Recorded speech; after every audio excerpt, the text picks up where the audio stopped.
In the previous video, we have made some changes inside our project which will help us generating the JWT tokens, like importing the dependencies inside the pom.xml, disabling the CSRF, making the configurations inside cars, along with the stopping the default generated token by leveraging session creation policy. So now in this video, let's try to create two filters. One is to generate the token and other one is to validate the JWT token for each and every request that is coming from the client. So to achieve this, first I'll create a filter with the name JWT token generator filter. So you can see here this filter extends once per request filter, which indicates that this filter is going to run only once per each request, and at the same time I also overrided the method should not filter and implemented a logic that my filter should be executed only during the login request. Since inside my application /user is a login request path, I have mentioned that whenever my path is not equal to /user, then should not filter or should not apply my filter, which will make sure that this filter will get executed only when the user trying to log into my application. So the logic of generating the token is present inside this method, where I'm going to configure this filter post authentication is successful inside Spring Security Framework, and I'm going to configure this as an after filter. So once authentication is successful, I can get the authentication values from the security context holder, and by leveraging a secret key that I'm maintaining inside my backend server along with the algorithm, I'm going to build a JWT token, and inside that JWT token I'm going to set a lot of information. One is who is the issuer of that JWT token, what is the subject of the token, and at the same time claims. We can set any number of claims.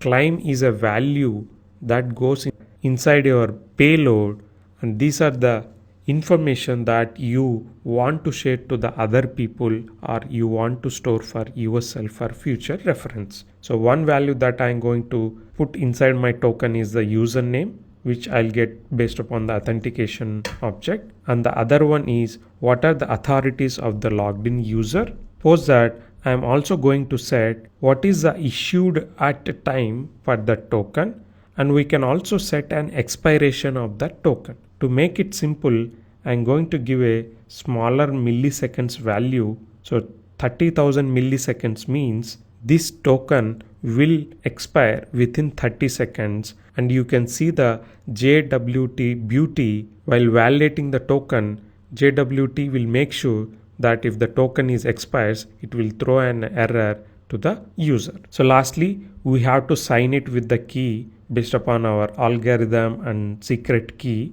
And at last, we call compact method to generate a JWT with header, body, and the signature key. So once I have that JWT encoded values along with my signature key, I am going to set that inside my response header with the value authorization. So this is the header that we configured inside our cars configurations to allow to send it to the UI application. So this filter will make sure to generate the JWT token whenever user try to log into my application. Next, I have to write one more filter to validate this JWT token that got generated for all the requests other than the login. So for that, I'm going to write a new filter with the name JWT token validator filter. So as you can expect, this filter also extends once per request filter,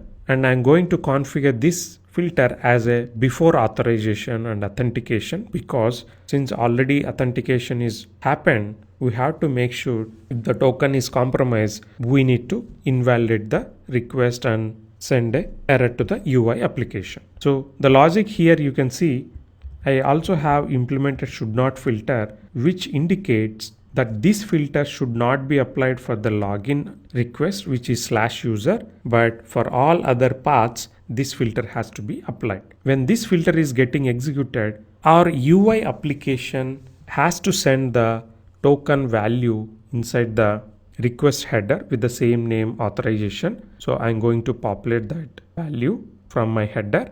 Once I have the JWT token with the same secret key and algorithm that we used before, we are going to generate a new hash value and compare with the already hash value present inside the JWT token to make sure that the values are not tampered. If there is any issue happens during this code of execution, I'll get an exception and I'm going to return a invalid token received to the front end. If everything goes well, what I'm going to do is I'm going to take the username and authorities from the token and build a new authentication object and set it into the security context holder. You can see here my backend server is not storing anything. Based upon the JWT token, every time I generate a authentication object without actually looking into the database for the credentials and validating the user, based upon the JWT token values, I'm setting the authentication object inside my security context holder. So once my code execution passes this filter, it will go to the business logic and my Spring security framework will make sure that if all the authorities associated to that user is proper, it will allow the execution. But if someone tampers this username or authorities, obviously this code of execution will fail and will get an exception. And you can see this pass claims JWS method will throw exceptions related to expired JWT exception. Like whenever our token is expired, this exception will come. Unsupported, malformed, signature, illegal, all these exceptions will be thrown in the case of tampered. So now we made the changes to create the filters. Let's try to configure these filters inside Spring Security configurations. For the same, I'll go to the project security config, and we already created previously some filters. At the same place, I'm going to add the newly generated filters. And you can see here I have added the newly generated filters. JWT token generator filter will be used to generate the tokens, and that will get executed after the basic authentication filter completes, and it will execute only during the login operation.